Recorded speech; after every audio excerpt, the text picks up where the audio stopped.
एक विचारक है और साथ साथ में समाज के जो विभिन्न बिंदु है उसका अध्ययन करते हैं और उसकी समस्याओं का अध्ययन करने के बाद क्या योगानुकूल समाधान हो सकता है। उनकी एक संस्था है इंडिया फाउंडेशन, जिसको हम थिंक टैंक से जानते हैं। वो विविध प्रश्नों पर रिसर्च भी करती है, समाधान भी ढूंढती है और नए लोगों को तैयार भी करती है। तो राम माधव जी उसके फाउंडिंग मेंबर है। साथ में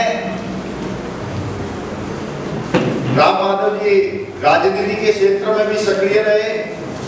भारतीय जनता पार्टी के राष्ट्रीय महामंत्री के नाते भी इन्होंने जवाबदारी निभाई। जम्मू कश्मीर नॉर्थ ईस्ट में उन्होंने विशेष तौर पर काम किया। धारा 370 30A में जो उसको हटाई गई उसके मुख्य भूमिका में भी वो रहे और उसके बाद उसका शांतिपूर्वक इम्प्लीमेंटेशन कैसे हो उसकी रणनीति बनाने में भी उनकी महत्वपूर्ण भूमिका रही।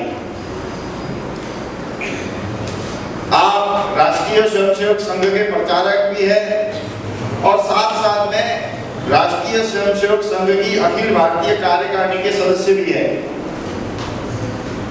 आप ज्यादातर समय युवाओं को तैयार करने में, उनको समाज के नए नए विषय जो आते हैं उनसे जोड़ने में, उनको प्रशिक्षित करने में और उनको प्लेटफॉर्म उपलब्ध कराने में ज्यादातर समय देते हैं। और इसी बीच इस कार्यक्रम में भी इसी हेतु से आए हैं कि हम सबको जो संगठन का विज्ञान है, जो संगठन का शास्त्र है, जो संगठन का कौशल्य हमारे में होना चाहिए, उसके लिए आज हम सबको मार्गदर्शित करेंगे। अब मैं राम माधव जी को आमंत्रित करता हूँ कि हम सबका मार्गदर्शन करें। श्री राम माधव जी।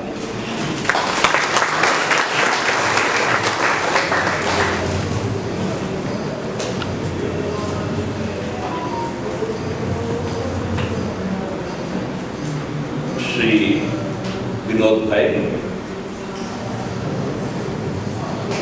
कावरी जी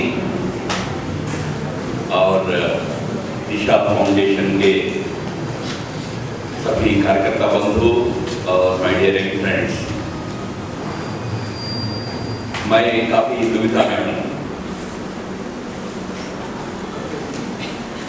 मेरे सामने जो वर्ग है, आप सब बैठे हुए हैं, आपके बारे में कहते हैं कि उठाएंगे तो गोद में नहीं रहेंगे, उतारेंगे तो जमीन पे नहीं रहेंगे। एक ऐसे आयु के आप लोग हैं जो क्लास में भी 1 घंटा बैठते नहीं है लेक्चर के लिए, पर आपको यहाँ 3 दिन बिठाकर भाषण के बाद भाषण दिलाने का साहस जो आपने दिनेश भाई ने किया है, उस भाषण उनको भी साधुवाद देता हूँ।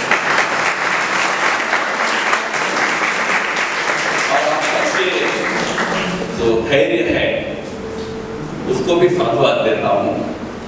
पर मेरा हिम्मत नहीं हो रहा है कि मैं आपको बहुत लंबा समय तक भाषण देकर आपका पेशेंस का टेस्ट करूं। और अनफॉर्चुनेटली मुझे कोई मेरा प्रिय टॉपिक भी नहीं दिया गया। कोई कश्मीर हो या कोई इंटरनेशनल टेररिज्म हो, कुछ होता तो आपको भी रोमांचक रहता। बट मुझे ऐसा एक बहुत ड्राई टॉपिक दिया गया है कि साइंस ऑफ ऑर्गेनाइजेशन। पर क्योंकि यह जो कार्यशाला है यह एक फ्यूचरिस्टिक विजन के साथ योजना प्लान की गई है कि फ्यूचर लीडरशिप कैसे निर्माण हो, उसमें यह विषय बहुत महत्वपूर्ण बनता है। इसलिए शायद आयोजकों ने इस विषय को भी टॉपिक्स में जोड़ा गया है। वैसे भारत के बारे में एक परिचय जो होता है बहुत प्राचीन राष्ट्र है। तो आप कई बार सुने होंगे, कल से आज तक भी 3-4 लोग तो बोले होंगे इसको। हमारे लिए बहुत फैशन है, बहुत प्राचीन राष्ट्र है, ये कहने में बहुत अच्छा लगता है। प्राचीन राष्ट्र है, बट भारत का एक दूसरा परिचय है, भारत एक बहुत बड़ा युवा राष्ट्र है। It's an ancient nation and at the same time it's a very young nation.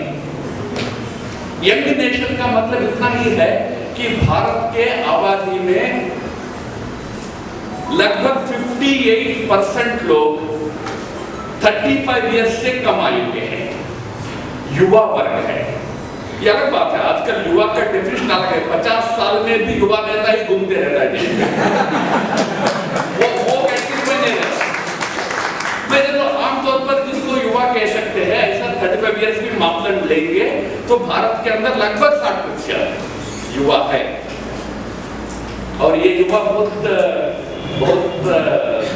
सामर्थ्य संपन्न लोग हैं। भारत की युवा कोई दुनिया की युवा तो इनफैक्ट कोलंबिया यूनिवर्सिटी का एक शोध हुआ, उस शोध में यह प्रस्तावित हुआ कि IQ of an average Indian youth is higher than the IQ of any other youth of any other race। Bharat के युवाओं की बुद्धिमत्ता थोड़ा ज्यादा है, हम बहुत इंटेलिजेंट लोग हैं, युवा है, इंटेलिजेंट है। और ये इंटेलिजेंस का परिचय हमको मिलता है ना। आज आप अमेरिका चले जाएंगे, वहां जितने बड़े बड़े कॉर्पोरेशंस है, लगभग 12 सबसे बड़े MNCs का आज जो उसका मुखिया, उसका हेड के स्तर पर एक भारतीय मूल का व्यक्ति बैठा हुआ है। आज से कुछ साल पहले दुनिया के 10 देशों के प्रधानमंत्री या राष्ट्रपति भारत के मूल के लोग थे। तो भारत के युवा बहुत सामर्थ्य संपन्न भी है। यह अलग बात है कि ये बुद्धिमत्ता किसके लिए काम आती है, इसका सुनियोजन नहीं होता है। इंटेलिजेंस है।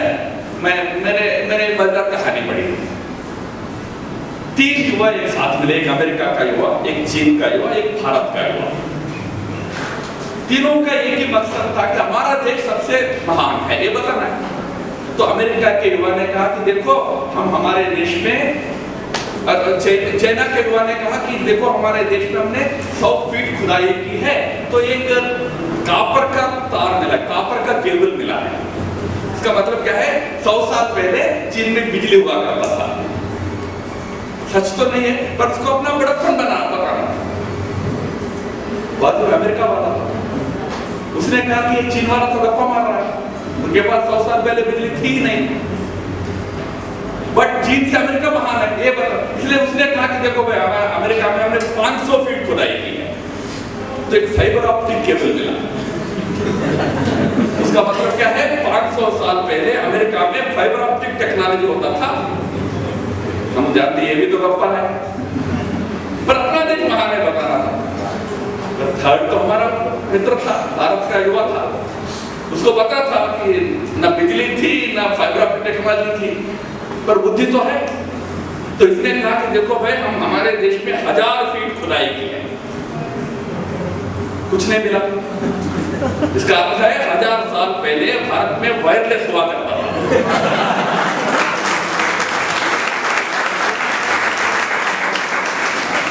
तो इंटेलिजेंट लोग हैं, तो बुद्धिमत्ता है, युवा है, इसको एक दिशा चाहिए। तो मुझे लगता है कि दिशा फाउंडेशन को इतना गंभीर विषय लेने के पीछे मकसद वो था कि यार इस युवक को लीडर कैसे बनाया जाए। तो लीडर का जो निर्माण वाला जो प्रक्रिया है, उसमें ऑर्गेनाइजेशन, संगठन एक बहुत महत्वपूर्ण चीज होता है। मुझे लगता है कि इसलिए दिनेश भाई और लोग इस विषय को भी आपके ये कार्यशाला में जोड़ा गया। हालांकि मैंने पहले ही कहा एक ड्राई टॉपिक है, फिर भी कुछ विषय आपके सामने रखता हूं। बाद में I will get your mercy, आपका कुछ चर्चा भी मेरे साथ कर सकते हैं। वैसे मैं आपसे पूछूं कि ऑर्गेनाइजेशन यानी क्या है, कोई बताए? What is an organisation?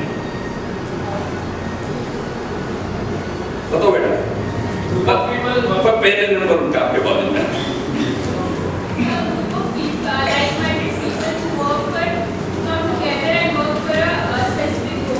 Okay, a group of people who come together for a specific purpose. तो आप कहाँ रहते हो? हाँ, सूरत में? कभी पिक्चर देखने जाते हो मल्टीप्लेक्स में? जाते हो ना? तो वो मल्टीप्लेक्स में group of people with the same objective of watching that movie, is it an organization? भाई बता, आपने तो कहा group of people with one objective. हाँ, आप कुछ कह रहे थे भैया? So saying working we are achieving some vision which is good for all of us, right? Okay, तो एक विजन भी चाहिए, राइट, गुड। सो ग्रुप चाहिए, वर्किंग चाहिए, एक विजन चाहिए, और कोई? हाँ, So the same thing, but at the end, for the betterment of the nation. For the betterment of the nation, एक नोबल ऑब्जेक्टिव चाहिए, good. So first of all you must understand, group is not organization. समूह को इकट्ठा करना organisation नहीं होता है। समूह तो कई जगह हो जाता है, बट समूह ऑर्गेनाइजेशन नहीं होता है। और केवल एक उद्देश्य से साथ आया वो भी ऑर्गेनाइजेशन नहीं होता। मैंने जैसे कहा ना, डेकॉइट्स का ग्रुप होता है, वो भी ग्रुप है, वो भी मिलजुल कर रहते हैं, उनका भी एक ऑब्जेक्टिव, क्या ऑब्जेक्टिव है? डेकॉइटी करना। तो केवल साथ आना, मिलजुल कर एक काम करना, वो केवल उससे होता है। लीडर और विजन, ये तीन लेकर संगठन बनता है। तो लीडरशिप भी चाहिए, तो लीडरशिप भी कैसा चाहिए? हमारे यहां बहुत प्राचीन समय से इस पर बहुत चर्चा हुई। आजकल लीडर्स तो कई प्रकार के हो जाते हैं। लीडर्स हमारे यहाँ आजकल पैदा हो जाते हैं, कैसे? सरनेम से लीडर होता है। अब एक हमारे नेता भारत जोड़ो यात्रा निकाले हैं, है ना?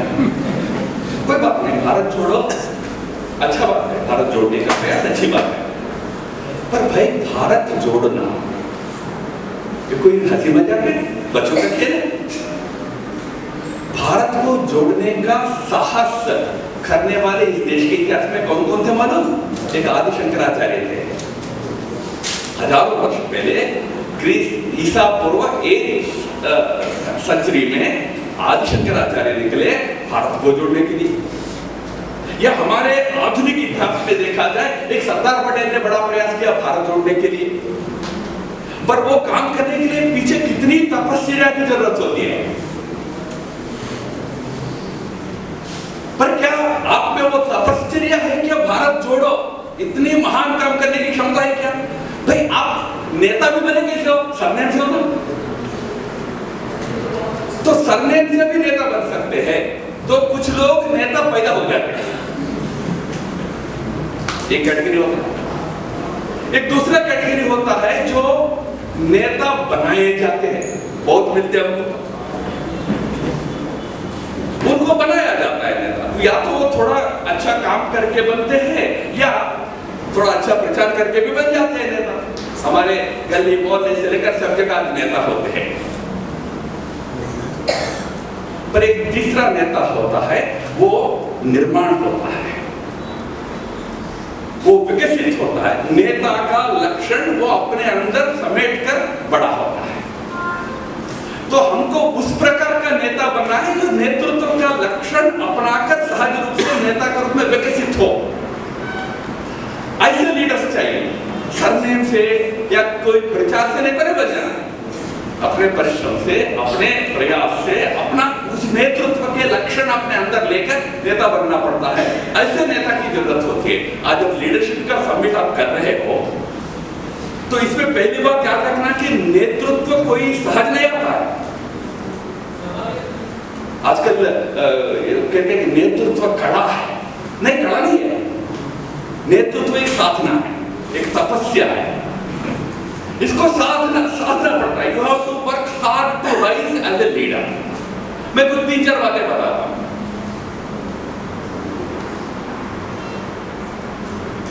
पहली बात, लीडर शुड बी, हमारे भारतीय भाषा में कहते हैं ज्ञानम विज्ञान सहितम। He should be knowledgeable and wise. Knowledgeable भी रहना है, वाइज भी रहना है। तो लीडर का पहली आवश्यकता होती है, भाई तुम पहले नॉलेज यानी युक्त विवेचन, सही क्या है गलत क्या है ये समझना एक ज्ञान है। पहले ज्ञान को हासिल करो, थोड़ा बुद्धिमान तो बनो। नेता के पास वो बुद्धि की आवश्यकता होती है। दूसरा, विजडम है ये युक्त विवेचन के साथ साथ उस अच्छे नेतृत्व को चलाने की एक क्षमता, एक उसकी जो कला, उसका जो ज्ञान, वो विजडम है। वो विजडम को भी हासिल करना पड़ता है। इसलिए एक नॉलेज चाहिए, विजडम चाहिए। एक उदाहरण दें, महाभारत युद्ध हो रहा था। युद्ध में एक दिन क्या हुआ, युधिष्ठिर को कर्ण ने खूब पीटा। अर्जुन कहीं दूर था, अर्जुन नहीं पहुंच पाया समय पे, तो शाम हो गई, खूब पिटाई हो गई, शाम हो गई। युधिष्ठिर को क्या वापस आ गया तो अर्जुन आया, एकदम गुस्सा आया युधिष्ठिर को। युधिष्ठिर वैसे शांत धर्मात्मा थे, पर उस दिन खूब पिटा ना तो गुस्सा आया तो खूब लथाड़ने लगा अर्जुन को। तुम क्या हो, वैसे हो, मेरे ऊपर करना इस प्रकार आघात कर रहा था तो तुम कहीं नहीं था, तुम क्या गुस्सा कर रहा था। तो अर्जुन ने बड़े भाई का गुस्सा सारा स्वीकार कर लिया। पर एक समय बाद गुस्से में युधिष्ठिर ने, तुम्हारे ये गांडीव का क्या उपयोग है? अर्जुन के पास जो होता था उसको गांडीव बोलते। ये गांडीव का ये बेकार है, इसको फेंक दो ना, इससे क्या काम होने वाला है? तुम मेरी रक्षा नहीं करते तो क्या कहा? जैसे ही युधिष्ठिर ने गांडीव को गाली दिया, अर्जुन ने तलवार निकाला। क्या अर्जुन का एक प्लेट था, एक व्रण था कि कोई मेरे गांडीव को गाली देगा, उनका सिर काटूंगा। अर्जुन ने तलवार निकाला।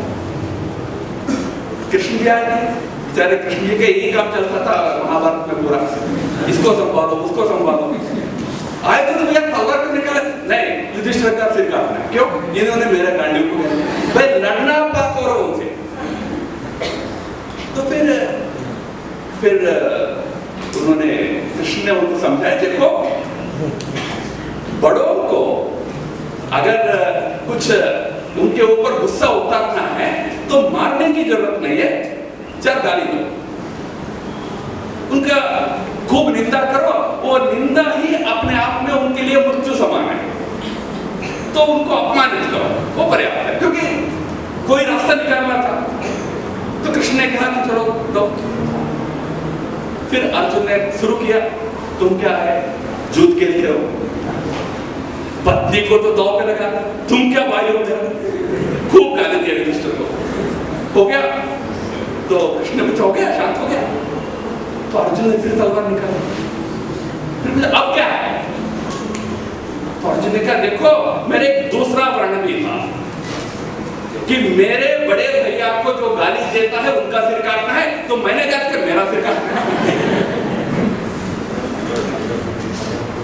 फिर कृष्ण थे, बड़ा बुद्धिमान थे, सही नेतृत्व भी था। तो कृष्ण तब कहता है कि देखो अर्जुन, अपने आप को मारने के लिए ऐसे मारने की जरूरत नहीं है। अपने आप को मारने का रास्ता है स्वयं आत्म प्रशंसा करो, अपने आप की तारीफ करो, बस वो आत्महत्या है। तो फिर अर्जुन ने शुरू किया, मैं तो इतना महान पुरुषधारी हूं, मेरे सामने कोई खड़ा नहीं हो सकता, मैं ऐसा हूं वैसा हूं। कहने का अर्थ यह है कि नेतृत्व को सही क्या करना, कब करना, इसका ज्ञान भी चाहिए। और ये भी ज्ञान चाहिए कि परनिंदा हत्या का समान है, आत्म प्रशंसा आत्महत्या का समान है। नेतृत्व के ध्यान देना, मेरी तारीफ ही हो ले रहे, मैं ही नेता बना रहा हूं, ये नहीं। तो ये ज्ञान की आवश्यकता होती है नेता की। दूसरा,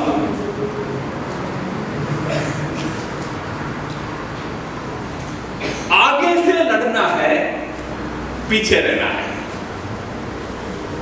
ये थोड़ा विडंबना लगती है ना, आगे से लड़ना है, पीछे रहना क्या होता है? लड़ते समय युद्ध में सामने रहना पड़ता है, यानी युद्ध का आगे से नेतृत्व करना पड़ता है, श्रेय में पीछे रहना पड़ता है।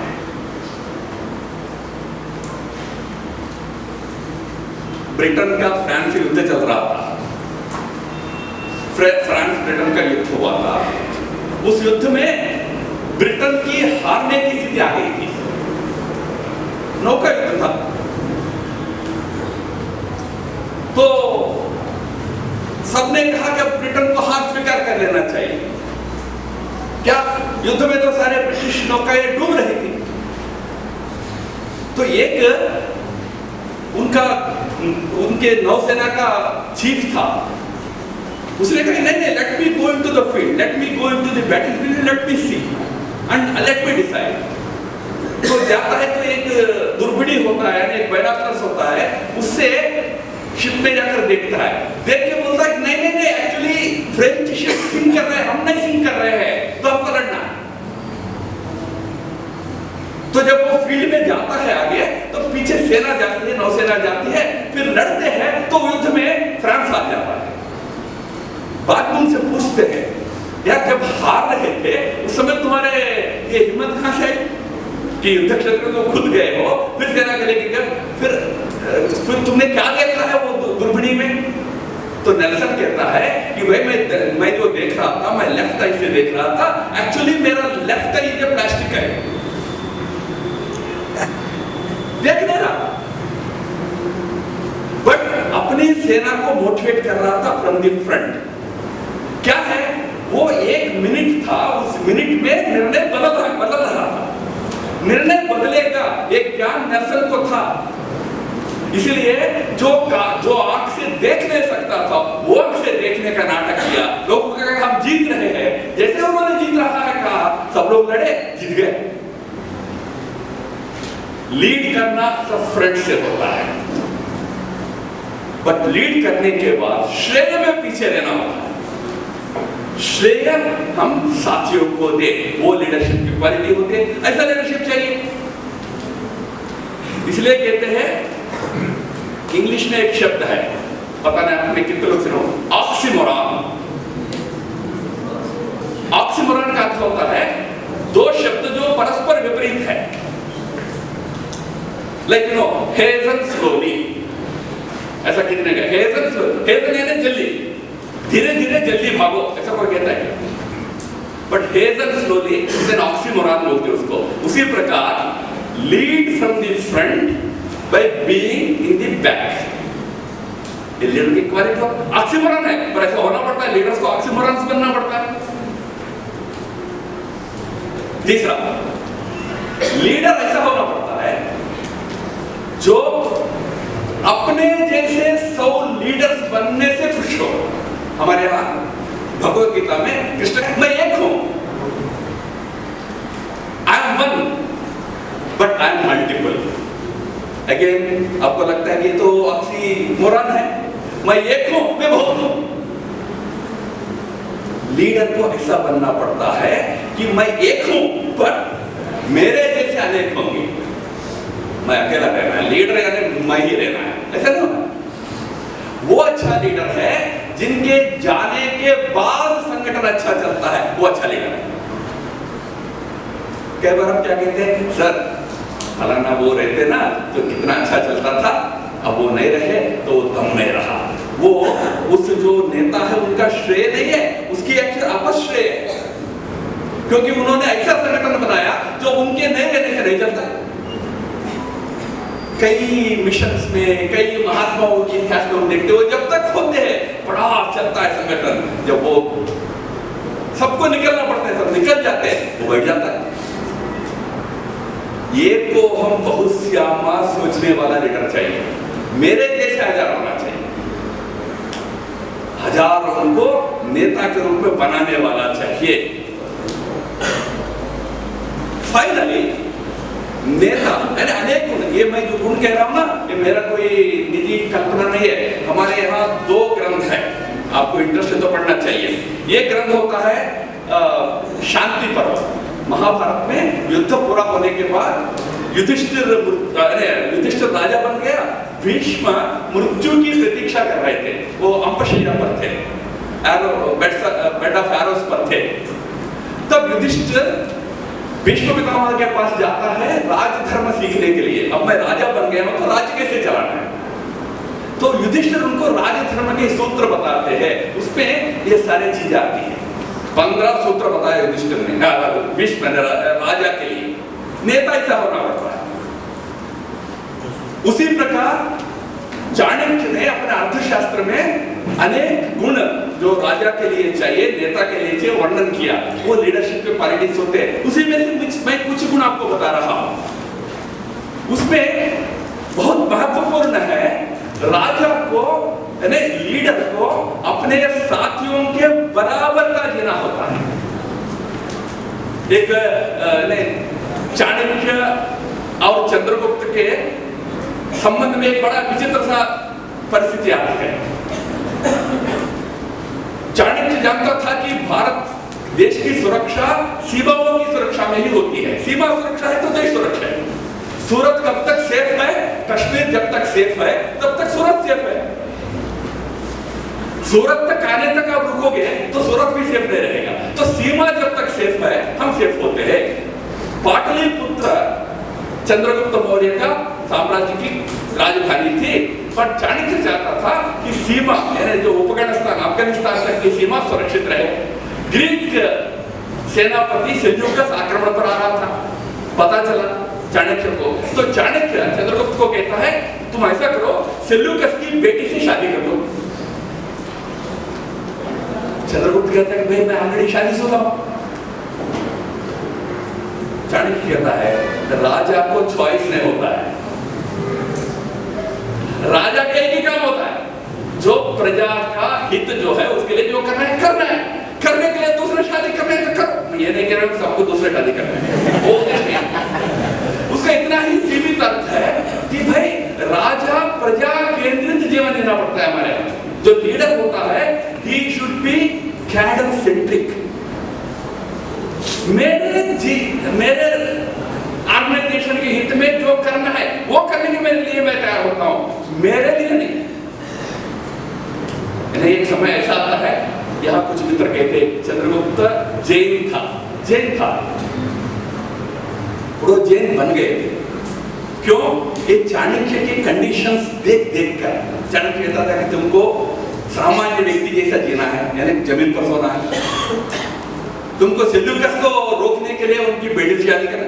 ये सारे देखकर कहता है कि भैया मैं तुम्हारे रास्ते पे नहीं चल पाऊंगा, मुझे अच्छा ये कर दो, जैन बनने दो, जैन बन जाता है। तो लीडर का वो आवश्यकता होती है कि वो जनता के बराबर का रहे। इस प्रकार के कुछ लक्षण वाले लीडर चाहिए पूरा ऑर्गेनाइजेशन बनाने के लिए। पर लीडर के साथ साथ ऑर्गेनाइजेशन के लिए कैडर चाहिए, कार्यकर्ता चाहिए, लोग चाहिए। ये भी लोग ये नहीं, कई बार कहते हैं हम एक शब्द से वॉलंटियर चाहिए। वॉलंटियर नहीं होते, वॉलंटियर लीडर नहीं होता है। वॉलंटियर कैडर, वॉलंटियर का अर्थ क्या है? जो मजाक से कहते हैं ना माँ का डर ना बाप का डर, बेटा बन गया वॉलंटियर। किसी की बात नहीं सुनता, वॉलंटियर बन के आता है। होता है ना, हमारे नागपुर में एक यूथ कांग्रेस का अधिवेशन हुआ था कुछ साल पहले। यूथ कांग्रेस के सारे कार्यकर्ता वॉलंटियर पहुंचे थे, पहुंचे तो ब्रोथल्स को क्लोज करना है। इतना वहां अत्याचार होने लगा कि सब लोग भाग गए वहां से। वॉलंटियर ऐसा वॉलंटियर नहीं होना है। दास नहीं होना है। हमारा एक बॉस है, बॉस का मैं दास हूं। दास भी नहीं होना, बॉस भी नहीं होना।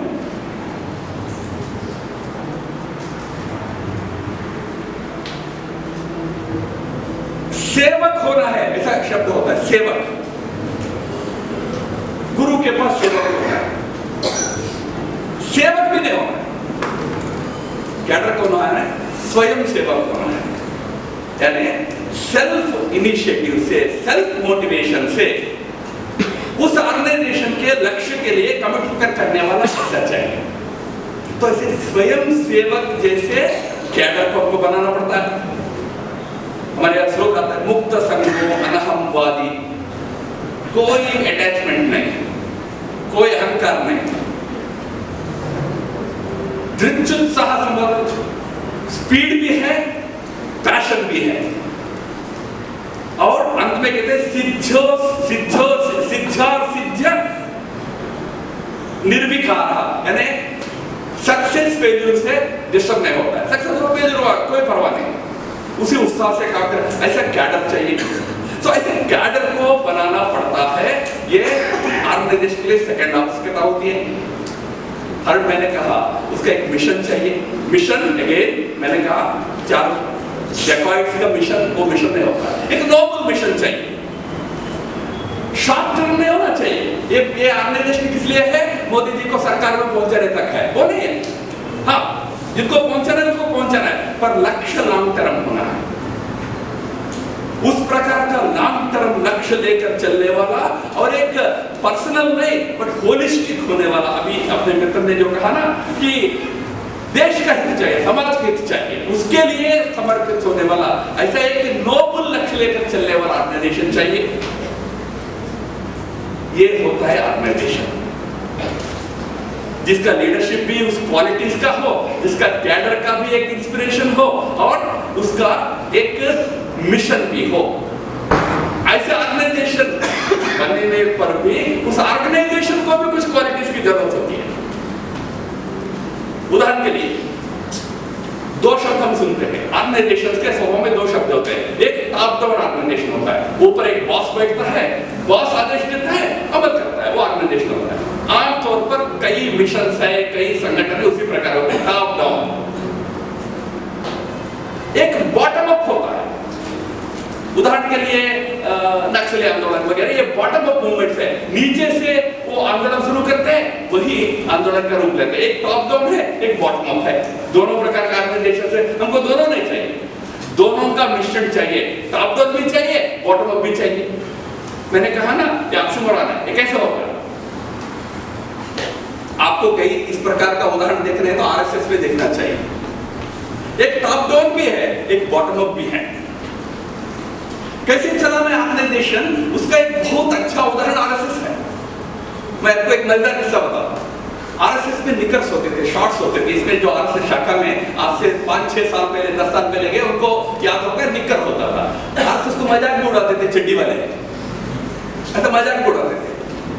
एक समय था 2009 में, हमको इसको बदलना था, तो कुछ लोग, हम जैसे लोग प्रस्ताव रखे थे इसको बदलना है। एक मीटिंग में, टॉप लेवल मीटिंग में रखे थे तो सोचा कि चलो इस पर चर्चा करेंगे। यू नो कितना समय चर्चा चली? 6 साल चली। निक्कर से पैंट में आने की चर्चा 6 साल चली। 6 साल क्यों चली? ऑल इंडिया में हमने सोचा कि इस पर चर्चा करेंगे, फिर स्टेट में चर्चा हुई, डिस्ट्रिक्ट पे हुई, मंडल में हुई, गांव में हुई, गांव का ओपिनियन मंडल में आया, मंडल का ओपिनियन डिस्ट्रिक्ट में आया, डिस्ट्रिक्ट से स्टेट आया। 3 साल लगा। 3 साल बाद सेंटर में आया कि मेजॉरिटी लोग चाहते हैं पैंट में जाना है, पर एक बुजुर्ग ने कहा कि देखो भाई, मैं तो संघ में आजादी से पहले आया था, बिफोर इंडिपेंडेंस आया था। उस समय पैंट अंग्रेजों का निशाना था, इसलिए पैंट के खिलाफ हम लड़े थे। आज आप 70 साल बाद हम सब पैंट पहना रहे हो। फिर 3 साल रुके, फिर 3 साल बाद 2015 में फिर पैंट आया। पैंट आया तो न्यूयॉर्क टाइम्स में आइटम छपी, आरएसएस शेड्स इट्स शॉर्ट्स। तो मैंने कहा देखो, आरएसएस का चड्डी भी इंटरनेशनल न्यूज है। चड्डी नहीं है, वो जो top down bottom up approach है ना, वो आरएसएस का स्ट्रेंथ है। टॉप डाउन भी है, बॉटम अप भी है। इस प्रकार का चाहिए। फिर ऑर्गेनाइजेशन में वो लक्षण चाहिए, पावर्स डेलीगेट होना चाहिए, पावर्स नीचे तक देना चाहिए, बहुत आवश्यक है तो ऊपर है, बट डेलीगेशन ऑफ पावर्स चाहिए। ऐसे ऑर्गेनाइजेशंस जीते हैं। मैंने आपको कहा ऑर्गेनाइजेशन मास बेस्ड भी नहीं होना चाहिए। एक ग्रीक स्टेट्स में ईसा पूर्व ग्रीक स्टेट्स होते थे, एथेंस, स्पार्टा, दो सिटी स्टेट्स होते थे। एथेंस एकदम डेमोक्रेसी थी। वो डेमोक्रेसी का अर्थ क्या था? एथेंस में कोई निर्णय करना है तो वहां के लगभग 50,000 बड़े लोग एक बड़ा स्टेडियम में आते थे, वहां सबके सामने विषय रखता था, मेजॉरिटी में बताओ ये निर्णय क्या करना है। सब 50,000 लोग मिलकर तय करते थे। यू नो एक बार क्या हुआ, 50,000 लोग मिलके सोक्रेटिस का नाम सुने हैं? Greatest Greek philosopher. एक शब्द नहीं लिखा उसने, याद रखना, सोक्रेटिस ने कभी एक शब्द नहीं लिखा। सोक्रेटिस का जो फिलॉसफी था उसको उसके शिष्य प्लेटो ने लिखा। सोक्रेटिक डायलॉग्स करके सोक्रेटिस ने कितने लिखा, बट बड़े विद्वान थे। 50,000 लोग एक स्टेडियम में बैठ के सोक्रेटिस को मृत्युदंड दिए थे। फिर सोक्रेटिस को ऑप्शन दिया गया, या तो खुद आत्महत्या करो या हम मारेंगे। चाहिए नहीं होना चाहिए कि सब मिलकर करेंगे, या कोई एक कर देगा। हिटलर एक ही था, सारा निर्णय करता था, ऐसा भी तो होना चाहिए। तो एक ऑर्गेनाइजेशन की स्ट्रक्चर ऐसा होना पड़ता है जिसमें बहुआयामी निर्णय प्रक्रिया की कल्पना हो, जिसकी व्यवस्था हो, उस प्रकार का ऑर्गेनाइजेशन को निर्माण करना पड़ता है। याद रखना, ऐसे ऑर्गेनाइजेशन ही सर्वाइव करते हैं दुनिया में। नहीं तो ऑर्गेनाइजेशन आते हैं, 20 साल रहते हैं, समाप्त हो जाते हैं। आज आप बताइए कितने संगठन 50 साल किए हैं, 100 साल किए हैं? बहुत कम संगठन होते हैं जिन्होंने ये स्ट्रक्चर अपनाया। मैंने जो बताया, लीडर भी है, लीडर नहीं भी है। एक को हम बहुत से, हम एक लीडर है, बहुत लीडर्स है। ऑर्गेनाइजेशन का अपना एक कैरेक्टर है, अपना एक लॉन्ग टर्म गोल है, तभी जाकर ऑर्गेनाइजेशन सर्वाइव करते हैं। इसलिए मैं अंत में इतना ही कहूंगा, जो ऑर्गेनाइजेशन जो हम कहते हैं कोई रिजिड व्यवस्था नहीं है। ये भी बहुत सारा ऑक्सीमोरॉन से है। कमिटेड चाहिए बट फ्लेक्सिबल चाहिए, कमिटमेंट चाहिए बट फ्लेक्सिबिलिटी भी चाहिए। एक संत थे, यात्रा पर निकले, उपवास कर रहे थे, 40 दिन का उपवास लिए थे, यात्रा पर जा रहे थे। जैन संत जाते हैं ऐसा, चलते चलते 7 दिन बाद ये गांव पहुंच गए तो गांव वाले सबको बुलाए कि संत जा रहे हैं, हम सब बहुत बड़ा ये करेंगे। एक बड़ा फीस्ट अरेंज किया गया, सब लोग फीस्ट करने, भोजन करने बैठे, संत जी भी बैठ गए। तो शिष्यों ने पूछा, साहब आप तो उपवास पर है, आप जी बैठ गए? तो संत जी ने कहा, देखो भैया, गांव वाले इतना प्रेम से हमारे लिए स्वागत में इतना अच्छा व्यवस्था किए है, उनको दुखी नहीं करना है, उनके साथ हम खा लेंगे, उन्होंने जो अच्छा प्रसाद बनाया उसको खा लेंगे। रही बात उपवास की, कल से आप 40 दिन कर लेंगे। ये होता है कमिटमेंट भी, फ्लेक्सिबिलिटी भी। कमिटमेंट एंड फ्लेक्सिबिलिटी चाहिए। एक चलाना चाहिए, एक लीडर चाहिए, पर बहुत लोग चलाना चाहिए। One leader many running it, again oxymoron है। लीडर रहेगा बट चलाने वाले बहुत रहेंगे, ऐसा संगठन सर्वाइव करता है। डिसिप्लिन चाहिए, अनुशासन चाहिए, पद्धति में रहना चाहिए, पर प्रयोगशीलता चाहिए, नए नए चीज करना चाहिए। नहीं हमने तो फलाने समय में तय किया यही होगा, वो नहीं, बदलना चाहिए समय के अनुरूप। शाश्वत लक्ष्य रहेगा, बदलती हुई व्यवस्था रहेगी। यह फ्लेक्सिबिलिटी रखना है। विचारों में भी आवश्यकता के अनुसार बदलना है। महात्मा गांधी जी के कंप्लीट वर्क्स होते हैं, 100 वॉल्यूम्स होता है, उसमें एक फुटनोट होता है। मेरा ये 100 वॉल्यूम्स में कहीं आपको एक विषय से दूसरा विषय में गलत दिखता हो, इतना ध्यान रखना कि लेटेस्ट लेना, लेटेस्ट मेरा विचार है वो लेना। क्यों? क्योंकि जीवन क्रम में मेरे विकास भी विकसित होते गए, उसमें भी परिवर्तन आया। मैंने तो 1915 में कुछ कहा होगा और 1940 में मेरे विचार भी थोड़ा सुधर गए। मैंने दूसरा कहा 1940 का लो, ये प्रामाणिकता हमारे ऑर्गेनाइजेशन के अंदर जरूरत होती है। ऑर्गेनाइजेशन को इवॉल्व होना पड़ता है, रूढ़ी ले जाना पड़ता है। मित्रों, अच्छा ऑर्गेनाइजेशन ऐसा बनता है। तो ये लक्षण जिस ऑर्गेनाइजेशन अपने आप में लेता है वो लंबे समय तक रहता है। नहीं तो ऑर्गेनाइजेशन बनते बिगड़ते हैं, बट ये लक्षण वाला ऑर्गेनाइजेशन लंबा समय जीवित रहता है। आज पूरे दुनिया में कोई ऐसा उदाहरण आपको देखना है, एक ऑर्गेनाइजेशन मिलता है, उसका नाम है RSS। उसका अध्ययन करना चाहिए। मैं इतना विचार आपके सामने रख के समाप्त करता हूँ। तो भारत केवल ड्राई एथिक्स का देश नहीं रहा है, भारत वैल्यूज का देश रहा है। हमारे यहाँ एक पत्नी व्रत रखने वाला राम भी आराध्य है, अष्टपत्नी वाला कृष्ण भी आराध्य है। हम एथिक्स रूढ़ी नहीं बनाए, यही एथिक है, इसी पे रहना। इसलिए मैंने कहा ना, एक संत का उदाहरण दिया, व्रत भी करना है, व्रत भी तोड़ना है तो तोड़ना है। व्यापक समाज हित के लिए जो अच्छा है वो करना है। वैल्यूज इंपॉर्टेंट है। उदाहरण के लिए मैं बताता हूँ, हमारे यहाँ 10 महिलाओं को हम हमारे प्रेयर में याद करते हैं। अहल्या है, सीता है, सावित्री है, दमयंती है, कुंती है, द्रौपदी है। इन महिलाओं को हम याद करते हैं। इन महिलाओं का अगर आप जीवन पढ़ेंगे ना, ये सारे महिला तत्कालीन व्यवस्थाओं के खिलाफ संघर्ष करने वाले महिलाएं थी। ये ऐसे नहीं कि आपने जिसको एथिक कहा, यानी एक मान्यता का, उस पे रहकर सब स्वीकार करने, संघर्ष करने वाली रही है। उदाहरण के लिए द्रौपदी, अगर द्रौपदी मान जाती है 5 गांव लेने के लिए, तो महाभारत युद्ध ही नहीं होता। कौरव 5 गांव देने की बात रखते हैं, तो कृष्ण जानता था कि युधिष्ठिर के पास जाएंगे तो युधिष्ठिर तो धर्मराज है, तो वो स्वीकार कर लेगा, उनको युद्ध नहीं चाहिए। द्रौपदी के पास जाता है, द्रौपदी कहती है कि मुझे पता है मेरे पति के पास जाओगे तो वो स्वीकार करेगा।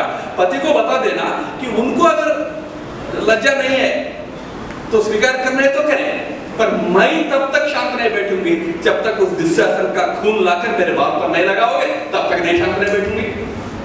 तब जाकर महाभारत युद्ध हुआ। हमने ये कहा क्या कि द्रौपदी युद्धोन्मादी थी? उल्टा हमने महासाध्वी कहा है। तो हमारे यहाँ वैल्यूज का एक मापदंड रहा है। वैल्यू क्या है? व्यापक समाज हित के लिए राजा को थोड़ा बहुत त्याग भी करना पड़े।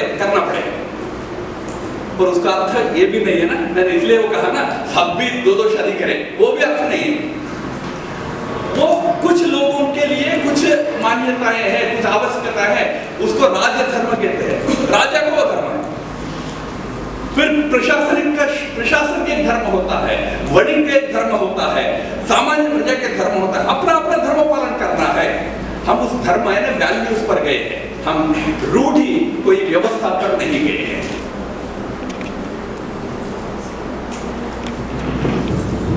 सर, आपने अपने वक्तव्य में कहा कि लीडर्स, अच्छे लीडर्स ऐसे होने चाहिए कि जो और आने वाली जनरेशन में लीडर्स पैदा करें।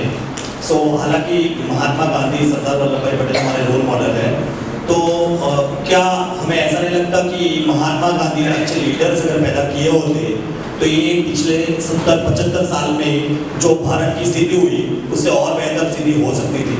उस बारे में आपकी क्या राय है? लीडर्स, अनेक लीडर्स को बढ़ाना चाहिए, पैदा करना यानी उसका अर्थ क्या है? आगे बढ़ाना चाहिए। उस उद्देश्य से गांधी ने अपने तरफ से जितना लीडर्स को आगे बढ़ा सकते थे उतना लीडर्स को आगे बढ़ाया, अनेक लीडर्स को पनप दे दिए। मैं आपको बताऊं, गांधी के जीवन में अनेक लोग गांधी के विरोध में थे। उनमें आपको तो नाम कुछ मालूम है, अंबेडकर गांधी जी के विरोध में रहे। हम समझते हैं कि नेताजी सुभाष चंद्र बोस भी गांधी के नाराज होते थे। सावरकर गांधी के विचारों से विरोध रखते थे, और यहां तक कि नेहरू भी गांधी के विचारों से विरोध रखते थे। पर गांधी ने ये लोग मेरे विचारों से विरोध रख रहे हैं, उनको काटने का प्रयास नहीं किया, खत्म करने का प्रयास नहीं किया, उल्टा उन सबको गांधी ने आगे बढ़ाया। वो मैं कह रहा हूं नेता का वो लक्षण होना चाहिए कि अलग अलग नेताओं को आगे बढ़ाए। सावरकर और गांधी 1934 में रत्नागिरी में मिलते हैं, तो वहां सावरकर गांधी जी को कहता है कि आप जिस रास्ते पर जा रहे हो ना उसमें आत्महत्या होगी इस देश की, उस रास्ते पर मत जाओ। पर गांधी सम्मान के साथ गांधी सावरकर कहते हैं मैं आपकी इस बात को सुन रहा हूं, समझ रहा हूं, पर मुझे लगता है कि मैं जो रास्ते पे जा रहा हूं सही है। पर बात यह है कि गांधी सावरकर मेरे विचारों से सहमत नहीं है ये जानते हुए भी सावरकर से मिलने रत्नागिरी पहुंचे। गांधी को जाने की जरूरत नहीं थी पर गए। क्यों? सावरकर भी नेता है, उनका भी समाज में स्थान चाहिए। अंबेडकर जीवन भर गांधी जी के विचारों के विरोध रखते थे, पर 1946 में जब पहली सरकार बनी थी नेहरू की, नेहरू नहीं चाहते थे कि अंबेडकर को सरकार में रखे। गांधी जी ने आग्रह किया कि अंबेडकर बहुत विद्वान है, बहुत समझदार व्यक्ति है और उनके पीछे बड़ा समाज है, उनको सरकार में रहना चाहिए। विरोध है जानते हुए। सुभाष बाबू गांधी जी, सुभाष बाबू कांग्रेस छोड़कर चला गया तो गांधी जी ने उनको रोकने का प्रयास नहीं किया, इसलिए गांधी जी के बारे में अफवाह भी लगता है कि सुभाष को भगाए, नहीं भगाए पर रोकने का प्रयास नहीं किया। पर सुभाष 1944 में गांधी जी के 75th बर्थ एनिवर्सरी में एक मैसेज भेजता है। उस मैसेज में पहली बार गांधी को फादर ऑफ द नेशन कहने वाला सुभाष चंद्र बोस थे। वो होता है लीडर का क्वालिटी। 4, तुम्हारा विचारों से पूरा सहमत नहीं है तो भी उनके नेतृत्व को आगे बढ़ाने को तुम तैयार है, वो नेतृत्व चाहिए। हाँ ठीक है, गलती तो गांधी जी ने भी की है, गलती तो नेहरू भारी गलतियां की है, सबका गलती होती है, बट 10 प्रकार के नेता खड़ा होना चाहिए, समाज तभी चलता है। यह स्वभाव रखकर चलने वाला नेतृत्व होना चाहिए। गांधी उस प्रकार के नेता थे। Good morning sir. नेता हमेशा एक अदृश्य शक्ति के रूप में रहना है। संगठन की मैं बात कर रहा हूं, सरकार की नहीं, सरकार का लीडरशिप होता है। जब ऑर्गेनाइजेशंस होते हैं ना, ऑर्गेनाइजेशंस का जो नेतृत्व होता है वो पीछे रहकर श्रेय में ऑर्गेनाइजेशन के साथियों को आगे बढ़ाने वाला चाहिए। मेरे कहने का उद्देश्य ये था, जब श्रेय लेना हो, जब क्रेडिट लेना हो किसी सक्सेस का, अरे मेरे 4 लोग हैं, ऐसा आगे बढ़ाने से वो नेता खड़ा होते हैं। बट लड़ना है तो आप फ्रंट में रहोगे कि नहीं रहोगे? लड़ने में आप पीछे रहो, श्रेय लेने में आगे रहो, वो सही नेता है क्या? आजकल ऐसे नेता बहुत दिखते हैं, बट एक्चुअली चाहिए उल्टा, लड़ने में फ्रंट, श्रेय लेने में बैक। वो मैं कह रहा था, वो कभी कभी लग सकता है कि ऑक्सीमोरन है, भाई जब फ्रंट से लड़ रहे हो तो श्रेय भी तो सभी को मिलेगा, तभी आपकी ये महानता होती है कि आप पीछे रह सकते हो। क्या पीछे रहने की आदत नहीं, तो क्योंकि गांधी जी की बात उठाई गई तो मैं कहता हूं गांधी जी कई चीजें करने की कोशिश की, कुछ हुआ नहीं। उदाहरण के लिए देश का विभाजन रोकने का बड़ा प्रयास किया गांधी जी, विभाजन तक देश गया, उसके लिए गांधी जी की कुछ चेष्टाएं कारण थी, पर अंत में विभाजन को रोकने का बड़ा कोशिश की। यहाँ तक कि माउंटबेटन के पास जाकर गांधी जी ने उनको बोला कि जिन्ना को कहिए कि पूरा देश को ही ले लो, पूरे हिंदुस्तान को ले लो, क्यों पाकिस्तान लेते हो? एक ही देश है, देश को तोड़ो मत, पूरा देश का ही नेता बन जाओ। माउंटबेटन चौंकता है, माउंटबेटन कहता है कि चलो मैं ये नहीं पूछूंगा कि नेहरू क्या कहेगा, मैं ये पूछूंगा कि जिन्ना क्या कहेगा। तो गांधी कहते हैं कि 1 मिनट मौन रहकर, हाँ मैं जानता हूँ जिन्ना कहेगा ये वैली गांधी है, ये दुष्ट गांधी है। क्यों? ये तो अभी तो कहेगा कि जिन्ना तुम पूरा देश ले लो, फिर अंग्रेज आप चले जाएंगे, आपको भगाने के बाद मुझे भी भगाएगा। ये गांधी की का षड्यंत्र, मुझे ये नहीं चाहिए। पर गांधी इतना दूर गए कि देश बंटना नहीं चाहिए, बट क्योंकि इसके लिए चाहिए तो जिन्ना को पूरा देश दे दो, पर यह संभव नहीं हुआ। फिर बाद में कांग्रेस का अधिवेशन हुआ, वहां नेहरू और पटेल का समर्थन, सबसे अधिक समर्थन फिर गांधी करते हैं। गांधी कहते हैं कि नहीं, हमारे जो नेताओं ने निर्णय लिया ये बहुत योग्य निर्णय है, इसके पीछे हम सबको खड़ा होना है। तो ये होता है लीडरशिप की क्वालिटी। जब किसी चीज का श्रेय देना है तो दो ना श्रेय सबको, उनके साथ खड़ा होना। और जिस चीज का अगर लड़ना भी है फ्रंट से, जाकर फ्रंट से लड़ो। वो उद्देश्य मैं कह रहा था, उसमें लोगों को कोई हमारे प्रति दुर्भावना नहीं बनेगी। उल्टा जिस लक्ष्य और जिस संगठन के अंदर हम समर्पित है उसकी क्षमता, उसका दायरा बढ़ेगा। इसलिए उस प्रकार का विचार हमको रखना चाहिए नेता को, मैं कह रहा था। चलिए, समय समाप्त हुआ है।